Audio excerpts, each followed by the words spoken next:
Muy buenas tardes. Como parte del desarrollo del curso Taller de Diagnóstico Instrumental de Muerte Encefálica, vamos a revisar el tema de aspectos antropológicos, éticos y legales de la muerte encefálica.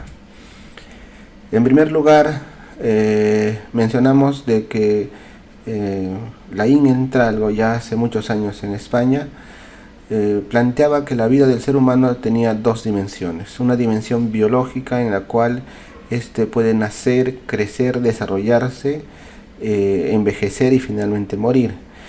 La dimensión biológica del ser humano es muy similar a la dimensión biológica de los otros seres vivos, como las plantas o los animales. De modo que todos ellos, como seres vivos, tienen un espacio vital, inician su vida y finalmente terminan con la muerte. Sin embargo, a diferencia de los otros seres vivos, el ser humano tiene además una dimensión biográfica. ¿Qué quiere decir?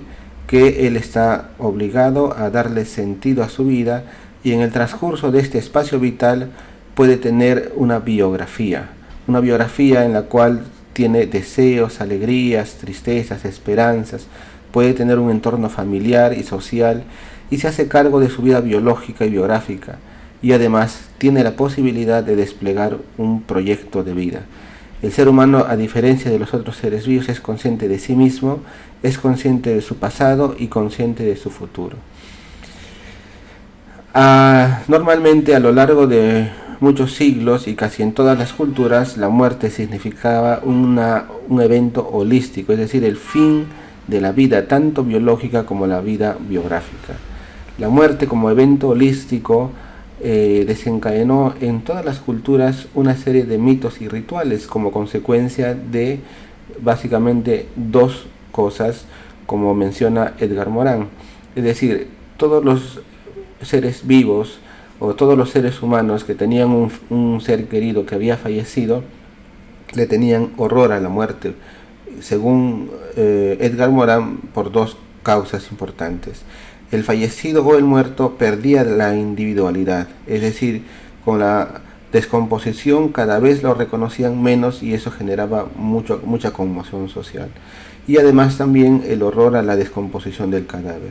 Estos dos aspectos que forman parte de la experiencia humana universal han siempre empujado en todas las culturas, independientemente de cualquiera que haya sido, a desplegar ciertos mitos y rituales que consistían fundamentalmente en básicamente dos, ¿no? En enterrar al muerto o embalsamar al muerto para evitar la descomposición y la pérdida de la individualidad. En los últimos años, con el advenimiento de los avances científicos y tecnológicos, han cambiado un poco estas perspectivas, más o menos de la vida del hombre, ¿no?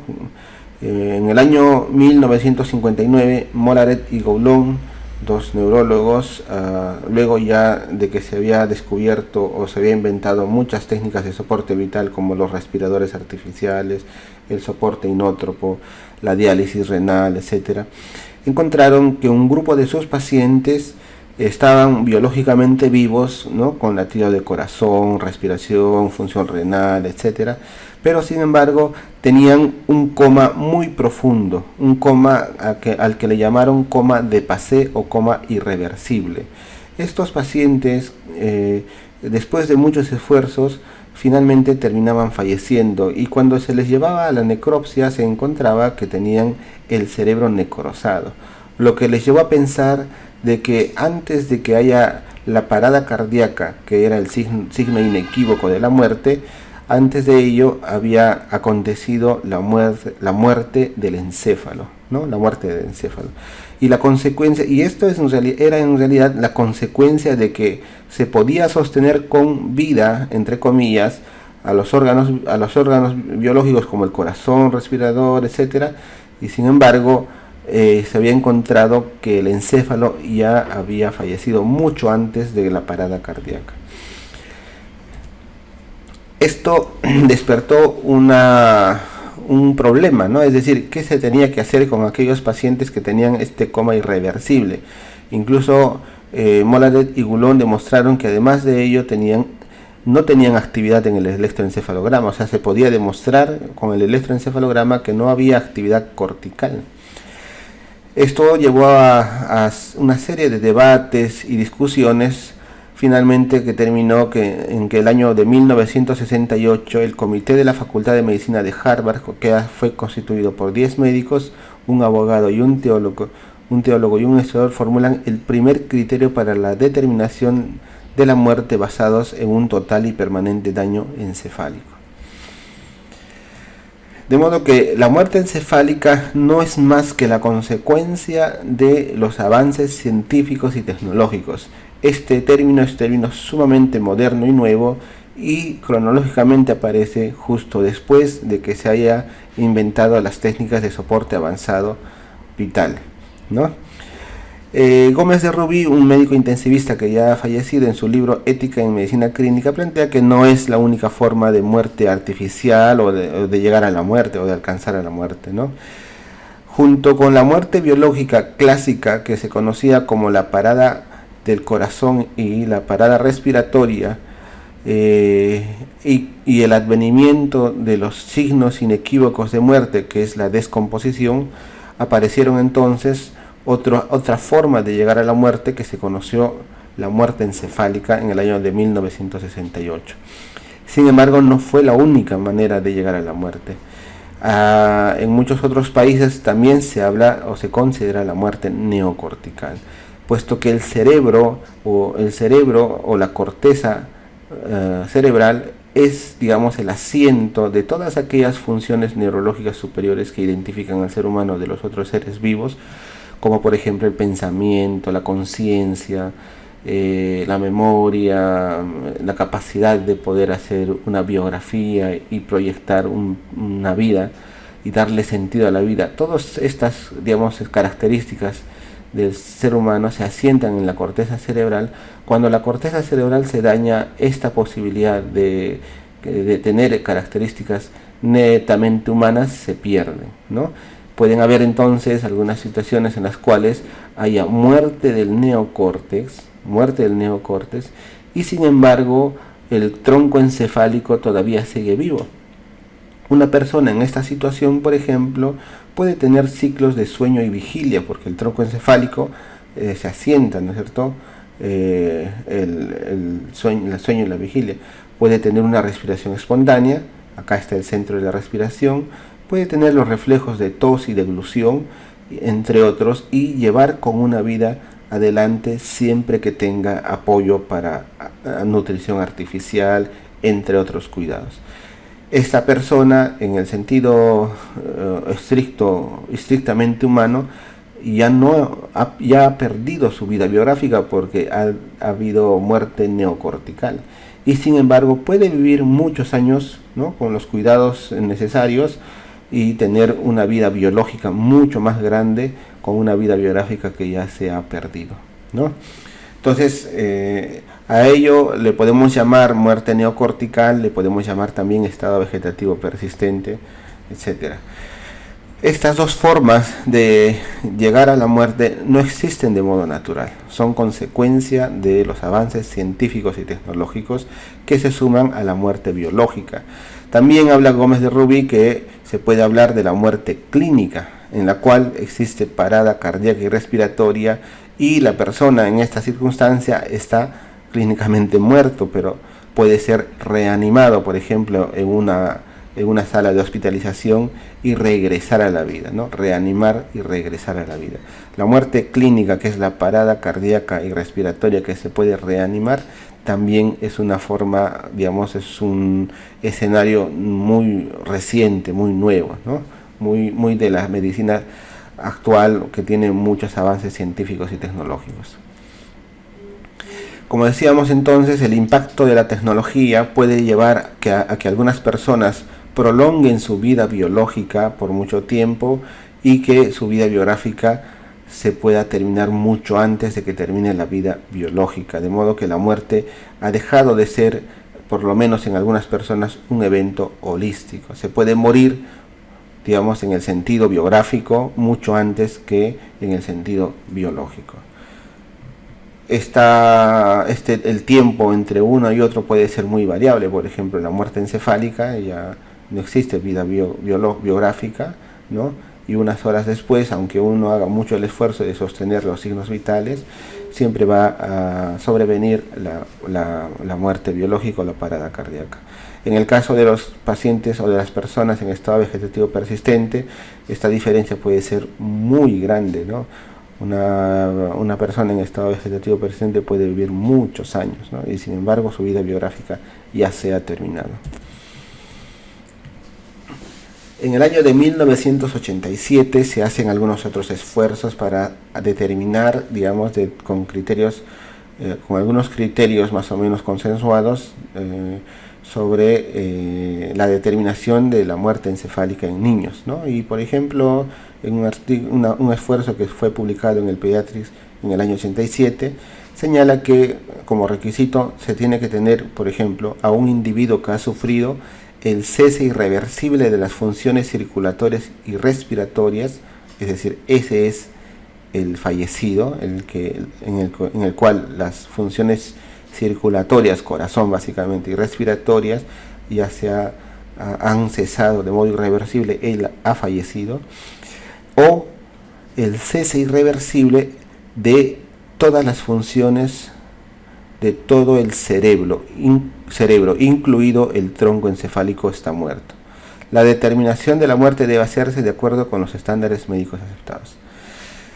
En este artículo, en este consenso, se plantea que tanto la parada cardiocirculatoria irreversible como el cese irreversible de las funciones del encéfalo son equivalentes. Ambos han fallecido. Ambos han fallecido en el sentido técnico, digamos, en el sentido biomédico, ¿no? En el sentido técnico, biomédico, ambos ya están muertos, ¿no? Porque el cerebro es el asiento, como decíamos, de todas aquellas funciones del ser humano que hacen que ésta sea sumamente especial en comparación con los otros seres vivos. Con el advenimiento del desarrollo en paralelo de todas aquellas técnicas de trasplante de órganos, ya se ha venido, digamos, impulsando a nivel de muchos países un soporte legal a esta cuestión meramente técnica o médica, ¿no? En la cual se ponía básicamente en el mismo nivel la muerte clínica con la muerte encefálica, es decir, ambos son lo mismo, ambos significan el fallecimiento de una persona. En nuestro país, en el año 2009, se ha publicado, por ejemplo, una guía para el diagnóstico de muerte encefálica, lo pueden descargar en el portal, en la cual básicamente tiene, por ejemplo, dos condiciones, digamos, para que se pueda desarrollar el diagnóstico, ¿no? Se tiene que constatar el coma y ausencia de reflejos del tronco encefálico. Este coma tiene que tener causa conocida y, por lo tanto, si se conoce que es irreversible, más la ausencia de reflejos del tronco encefálico, que estos demuestran que el tronco encefálico ha fallecido, se puede hablar de muerte encefálica. Es importante no confundir el término de muerte encefálica con muerte cerebral. En el inglés, brain death o muerte cerebral se interpreta como encéfalo. Brain se traduce, significa para ellos encéfalo, pero para nosotros brain se traduce como cerebro. Y nosotros no estamos hablando de muerte cerebral o muerte del cerebro, sino muerte del encéfalo, que incluye al cerebro, cerebelo y tronco encefálico. Entonces el término más adecuado o más apropiado es muerte encefálica, que incluye, como les digo, la ausencia, digamos, la muerte del tronco encefálico. Bueno, en muchos países ya se han hecho muchos esfuerzos para, digamos, consensuar los criterios para el diagnóstico de la muerte encefálica. En resumen, porque esto se va a desarrollar más adelante, el diagnóstico de la muerte encefálica en nuestra guía de nuestro país, por ejemplo, nos pide ciertos requisitos o condiciones para el examen neurológico. Tiene que haber una causa conocida irreversible. Se tiene que excluir condiciones potencialmente reversibles como intoxicación por fármacos, envenenamiento, etc., descontrol de ácido base o hidroelectrolítico, alteraciones endocrinológicas. El paciente tiene que tener estabilidad hemodinámica y una temperatura corporal superior a 32 grados centígrados. En este caso, por ejemplo, si ustedes observan esta tomografía, hay un daño estructural sumamente evidente, ¿no es cierto?, en la corteza o en el cerebro en este caso, ¿no? En este paciente que esto le va a provocar el coma, tendríamos que valorar cómo está el funcionamiento del tronco encefálico. Bien, desde el punto de vista técnico, entonces, podemos tener meridianamente claro la idea de que la muerte encefálica es el equivalente a la muerte clínica o a la muerte que se conoce, ¿no? Ambos son equivalentes, ¿no? Significan lo mismo. Sin embargo, cuando sobreviene la parada cardiorrespiratoria y rápidamente sobrevienen los signos de descomposición, que son los signos inequívocos de muerte, es bastante claro lo que tenemos que hacer, ¿no? Es decir, nosotros procedemos a que la familia pueda continuar con los actos funerarios. ¿Qué hacemos nosotros cuando tenemos una persona en situación de muerte encefálica y está conectado a aparatos de soporte vital avanzado y no sobrevienen la descomposición? Y los padres o la familia observa a su ser querido y ve que no se descompone, ¿no? Y además observa que hay latido cardíaco, puede incluso observar que hay temperatura. No le impresiona, por lo menos como clásicamente se entendía la muerte, ¿no? Con la descomposición, no le impresiona que está muerto, ¿no? Entonces, ¿qué es lo que tenemos que hacer nosotros frente a una situación en la cual tenemos presente una persona en situación de muerte encefálica? ¿Debemos continuar con el soporte vital hasta que sobrevenga la parada cardíaca?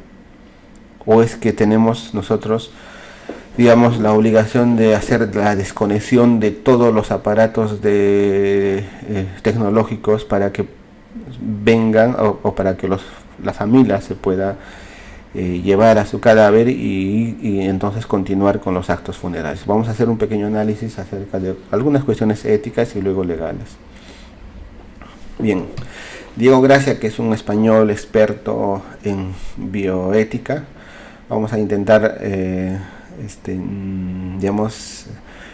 colocar algunas de sus recomendaciones en relación a cómo es que tenemos que tomar una decisión que puede generar cierto conflicto, ¿no? Voy a poner un ejemplo, sin embargo, por ejemplo, un niño de 12 años en quien ha tenido un TEC grave y que finalmente ha terminado en muerte encefálica. Vamos a asumir que ya se ha hecho todas las pruebas diagnósticas de modo correcto y se ha llegado a la muerte encefálica, ¿no?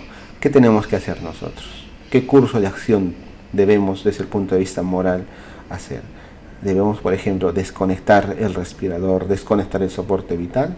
¿O es que no podemos hacerlo porque la ley nos prohíbe o porque moralmente no es lo correcto y tenemos que mantener hasta que sobrevenga la parada cardíaca? Bien, lo primero que nos exige Diego Gracia es que tenemos que clarificar los hechos, es decir, tenemos que tener la certeza, ¿no?, de que realmente se tenga muerte encefálica. Se deben comprender y conocer el concepto de muerte encefálica, es muy importante, ¿no? Y que tenemos que ser capaces de un correcto y completo diagnóstico clínico y solicitar todas aquellas pruebas instrumentales que puedan confirmar. Estas se pueden valorar en cada caso, ¿no? Pero y según cada posibilidad, la posibilidad de cada hospital. Pero es importante tener la certeza. Hay, como se ve en la guía de diagnóstico de muerte encefálica, ciertas pruebas clínicas y algunas instrumentales que pueden ser de mucha utilidad. ¿Para qué? Básicamente para tener certeza o seguridad y clarificar los hechos, como señala Diego Gracia, ¿no? Para luego, a partir de ahí, tomar decisiones. Por ejemplo, el Doppler transcraneal es una de las herramientas instrumentales que pueden ayudarnos muchísimo a clarificar los hechos. Si nosotros estamos seguros de que ya se está ante una situación de muerte encefálica, lo que tenemos que hacer enseguida, según Diego Gracia, es identificar si es que hay valores en conflicto. No se puede hablar en esta situación, por ejemplo, de muerte encefálica que equivale a la muerte en sí, de que esta persona es sujeto de derecho. ¿O qué piensan ustedes? Si no es sujeto de derecho, por ejemplo, porque ya ha fallecido, ¿será sujeto, por ejemplo, de derecho de atención de salud para que pueda ocupar una cama y que por tanto pueda ocupar todas las técnicas de soporte vital avanzado? ¿Estamos en la obligación de ofrecerle esto a un cadáver? Bien, es importante, creo que todos podemos haber llegado a este punto, tener cierto consenso en el sentido de que la muerte encefálica es el equivalente de la muerte clínica, pero es importante, digamos, valorar cada situación en un contexto. Por ejemplo, hay que valorar estos en los que si hay criterios legales, ¿no? La legalidad en cada país es diferente, ¿no? Desde el punto de vista científico, técnico, quizá es un consenso casi internacional de que la muerte encefálica implica o es el equivalente de la muerte, pero a nivel de la legalidad, ¿no? Los principios y los valores de las diferentes culturas. Nuestro país es un país pluricultural, ¿no? No es lo mismo, digamos, presentar la situación de muerte encefálica a alguien que viene de la sierra, de la selva, o que viene de Miraflores, etcétera, ¿no? Nosotros tenemos una cosmovisión muy distinta dependiendo de la procedencia de cada familia. Por tanto, esos valores que puedan tener para las personas son muy importantes. Es decir, nosotros podemos hablar y decirles a la familia de que ya ha fallecido, ¿no? Y sin embargo, para las personas, a la familia a quienes estamos enfrentando, puede que no, para ellos no signifique la muerte encefálica, la muerte en sí, ¿no?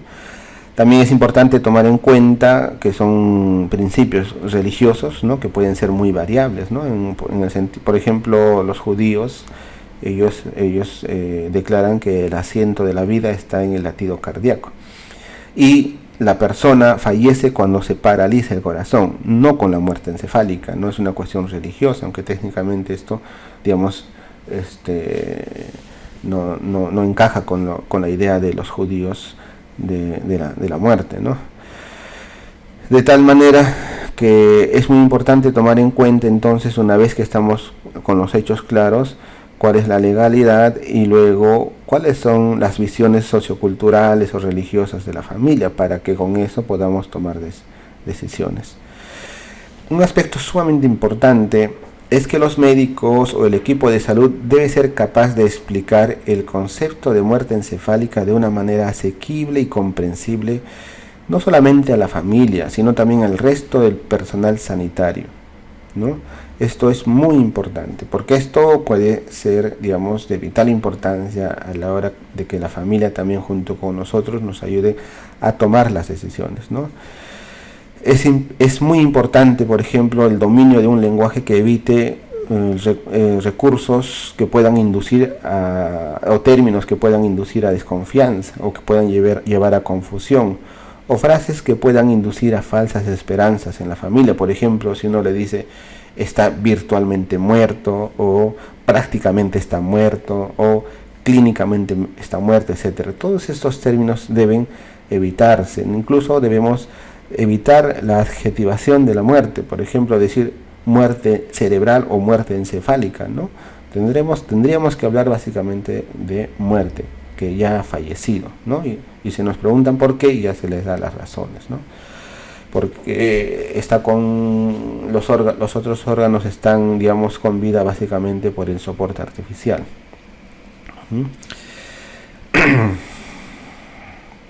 Bien, entonces esto es muy importante, digamos, identificar qué valores hay en conflicto, de tanto nuestros como los de la familia, sobre todo, comparar si estos encajan con los principios, y luego hay que hacer una estimación de las consecuencias posibles del curso de acción que uno va a tomar. Básicamente tenemos dos cursos de acciones, ¿verdad? Continuar con las técnicas o las medidas de soporte vital hasta que sobrevenga la parada cardíaca, o retirar todas aquellas medidas, ¿no? Quizás un punto intermedio podría ser continuar con algunas e ir retirando otras, finalmente hasta que sobrevenga la parada cardíaca, ¿no? La decisión está ahí, ¿no? Entonces,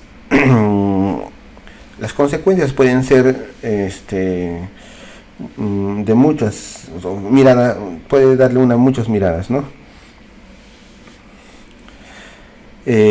Por ejemplo, en el contexto de nuestro país, en los cuales, por ejemplo, siempre hay falta de camas en UCI, ¿no? Mantener un paciente que ya está muerto hasta que sobrevenga la parada cardíaca, implica necesariamente los costos de oportunidad aumenten, ¿no? Es decir, pacientes que necesiten esa cama ocupada por el fallecido no la pueden ocupar de modo oportuno y por tanto no se brinde atención oportuna a otro paciente. Es una consecuencia desde mi punto de vista gravísima, ¿no?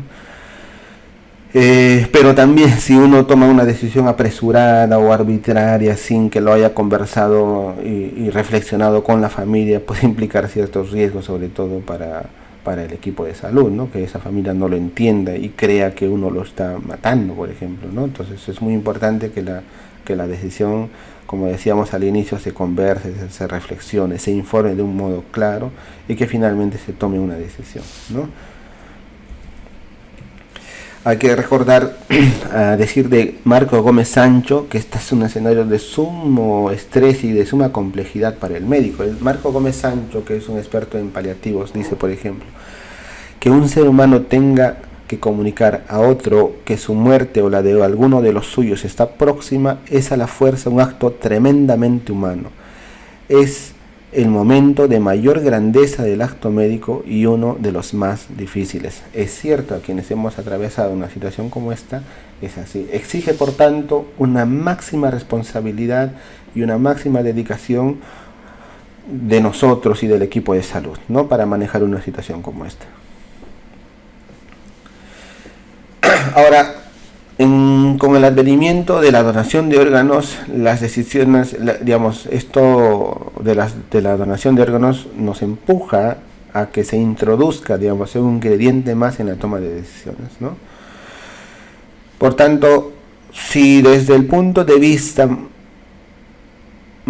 técnico ha fallecido, nosotros no tenemos la obligación de sostener con técnicas de soporte vital a un fallecido, por lo menos no por mucho tiempo, al menos hasta que con la familia se pueda reflexionar y tener una decisión, un poco más consensuada con ellos, ¿no?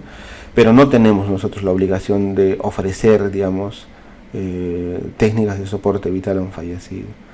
Solamente en la situación de que haya la posibilidad de donación de órganos, es posible que sí hagamos los mayores esfuerzos para cuidar básicamente los órganos y que estos puedan ayudar a muchas otras personas.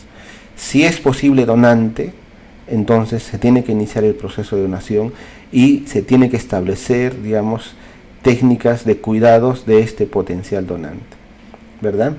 Y si explícitamente tanto la familia o el fallecido ya ha dejado su mensaje de que jamás desea donar, o la familia se opone a la donación de órganos, lo que tendríamos que hacer nosotros es básicamente una sola cosa: retirar el soporte vital. Continuar el soporte hasta esperar la parada cardíaca implica muchos costos, ¿verdad? Básicamente costos de oportunidad, ¿no? Y esto sería, tendría que ser una excepción. Supongamos en el caso de que haya una familia que piensa que la vida se asienta en el latido cardíaco y ellos esperan hasta que se pare el corazón para decir que efectivamente ha fallecido, ¿no? O en el caso de que la familia o nosotros no hayamos tenido la capacidad de comunicar de modo, sensible, sencillo, como para que ellos entiendan de que ha fallecido, ¿no? Esto sería una excepción.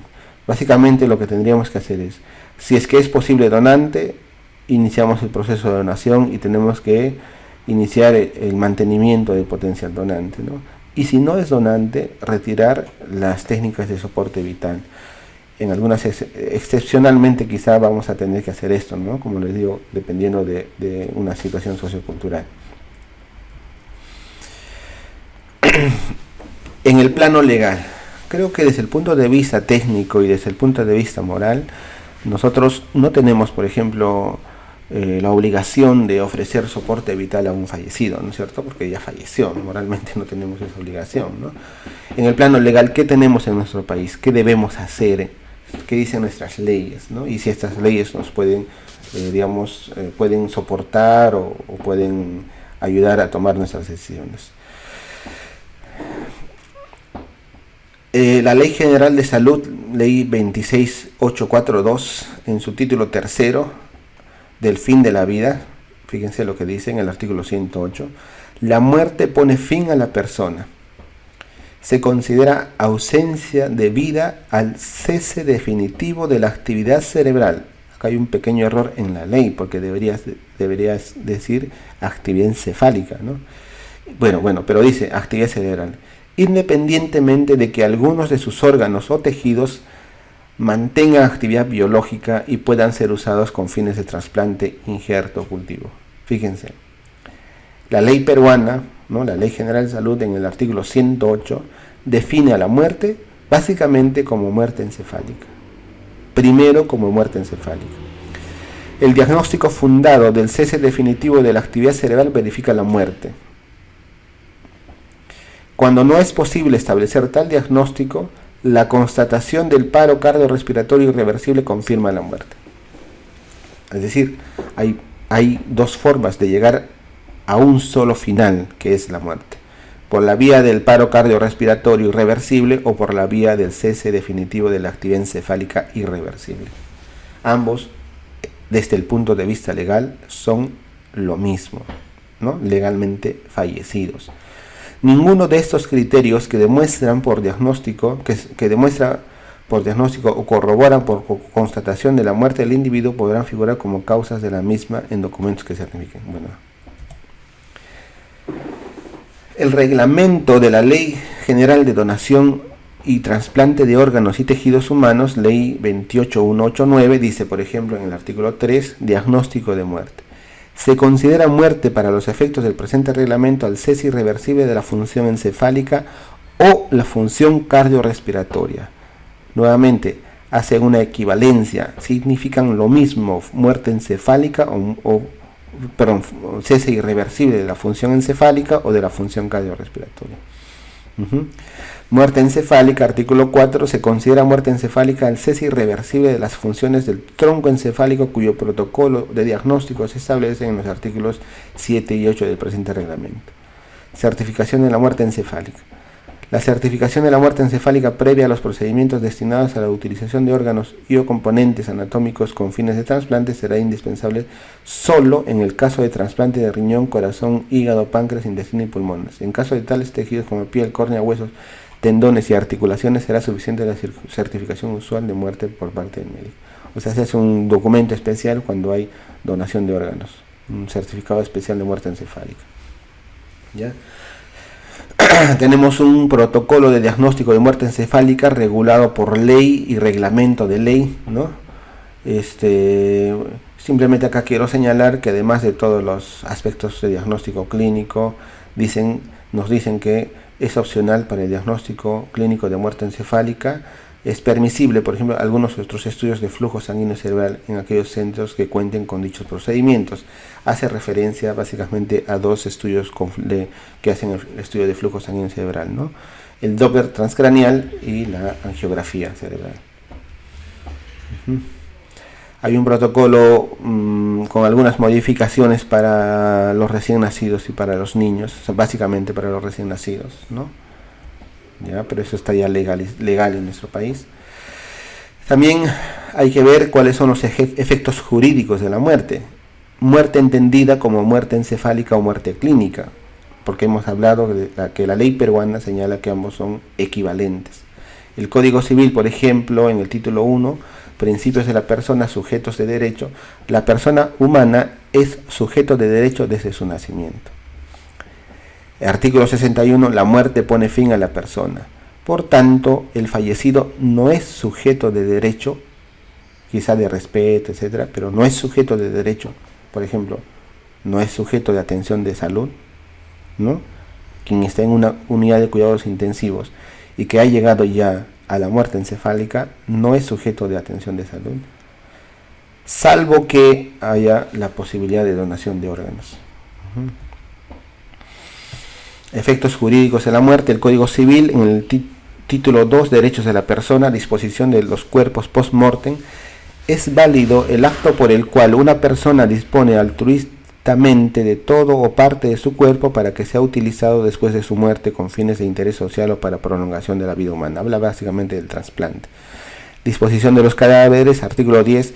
El jefe de establecimiento de salud o el servicio de necropsias donde se encuentra un cadáver puede disponer de parte de este para la conservación o prolongación de la vida humana previo conocimiento de los parientes a que se refiere el artículo 13. Actos funerarios. A falta de declaración hecha en vida, corresponde al cónyuge o al del difunto o a sus descendientes, ascendientes o hermanos excluyentemente, y en este orden decidir sobre la necropsia, incineración y la sepultura, ¿no? O sea, lo que se viene después de la muerte son disposición de los cadáveres y actos funerarios. Bien, después de haber hecho una pequeña revisión de cuestiones técnicas, éticas y legales, fíjense, este artículo que ya fue publicado en el 2009, quizá haya cambiado un poco, en, digamos, el comportamiento, las decisiones que nosotros solemos tomar en relación a la muerte encefálica en Iberoamérica. Esta tabla muestra el comportamiento de muchos países en base a una encuesta, ¿no? País y retirada de las medidas de soporte cuando no hay donación de órganos. ¿Qué es lo que habíamos dicho que es lo que se tendría que hacer desde el punto de vista legal y desde el punto de vista moral? Retirar, ¿no? Fíjense, vamos a señalar primero a Cuba, a España y a Portugal. Solamente en estos tres países se retira las medidas de soporte cuando no hay donación. O sea, se desconecta todo, digamos, ¿no? Tres países. Y si nos ponemos a pensar, estos tres países son países que tienen sistemas de salud bastante avanzados. En Argentina, ¿ya? En Argentina y en Uruguay son países en los cuales dice sí, pero no de forma generalizada. Hay una gran variabilidad, ¿ya? Pero podríamos decir que mayoritariamente sí. ¿Y qué hacemos en el Perú? No. A pesar de que desde el punto de vista técnico, desde el punto de vista moral y desde el punto de vista sobre todo legal, la retirada de las medidas de soporte vital cuando no hay donación de órganos, digamos, es lo que uno espera que tenemos que hacer. Nosotros normalmente no retiramos las medidas de soporte vital. Esperamos habitualmente a que sobrevenga la parada cardíaca y para ello pueden pasar días, 4, 5, 6 días, ¿no? Es dramático, sobre todo cuando la familia entiende del diagnóstico, ¿no? Nosotros hemos tenido alguna vez algunos pacientes, por ejemplo, que ya la familia tenía bastante claro de que su hijo ha fallecido y por tanto ellos esperaban llevárselo a enterrar. Pero el equipo de salud, al no detener ninguna técnica de soporte vital y esperar a que sobrevenga la parada cardíaca, ¿no? Digamos, aumentaba el dolor y sufrimiento de esta familia porque no se sabía que su hijo estaba muerto, pero no podía enterrarlo, ¿no? Por unos días, 2, 3, 4 días. Esto es realmente muy doloroso, ¿no? No deberíamos nosotros actuar de ese modo, ¿no? Por lo menos cuando la familia lo tiene bastante claro, lo que tenemos que hacer es retirar todas las medidas de soporte vital de órganos. Entonces, tras el diagnóstico de muerte encefálica, ¿qué debemos hacer? ¿No? Básicamente, en esta gráfica resumimos que hay dos caminos. Una vez que se hace el diagnóstico de muerte encefálica, hacemos la pregunta si es potencial donante, si es posible donante. Si es posible donante, se inicia el proceso de donación de órganos, y si no es posible donante, desconectar el respirador y que permitir que la familia continúen con los actos funerarios. Muy bien. Voy a terminar con esta frase de Luis Deza, que es un médico peruano. Dice, por ejemplo, es pertinente referir que cuando una persona es catalogada en el estado de muerte cerebral, esto lo ha hecho hace muchos años, de modo que ahí ya cometió un pequeño error, ¿no? Porque se tiene que decir muerte encefálica. Entonces, nuevamente, es pertinente referir que cuando una persona es catalogada en el estado de muerte cerebral, o usando otros términos, si una persona es declarada muerta por cumplir los criterios exigidos para tal diagnóstico, el médico que certifica el hecho debe, por motivos obvios, disponer lo conveniente para evitar el mantenimiento innecesario de las además costosas medidas terapéuticas hospitalarias que estaban en uso hasta ese momento, incluyendo la conexión al equipo de ventilación mecánica. Esto nos dice un médico peruano que tiene muchos años, ¿no?, en esto. Con esto terminamos, muchas gracias. Voy a dejar un artículo escrito por el autor para que puedan descargarlo y ampliar un poco con la bibliografía. Muchas gracias.